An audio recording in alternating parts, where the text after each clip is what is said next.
નમસ્કાર મિત્રો, અમદાવાદમાં જે પ્લેનની દુર્ઘટના થઈ એમાં જેટલા પણ લોકોનું અવસાન થયું છે એ તમામને આપણે શ્રદ્ધાંજલિ અર્પિત કરીએ છીએ અને સાથે આપણે એ પણ જોયું કે એ પ્લેન દુર્ઘટનામાં કેટલાક જાનવરોનો પણ જે છે બળીને ખાક થઈ ગયા અને એમને જીવ ગુમાવવો પડ્યો.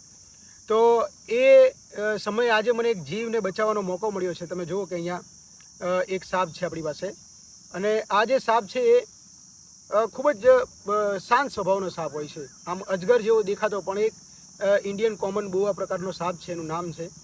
તો આને બચાવવાનો આપણને જે મોકો મળ્યો છે આ સમયે એને આપણે એક ખાસ હું આભારી છું પ્રકૃતિનો કે મને આ મોકો આપ્યો. એટલે આપણે આને અહીંયા કુદરતી એનું જે વાતાવરણ છે ત્યાં એની જિંદગી આરામથી જીવી શકે ત્યાં આપણે એને છોડીએ છીએ.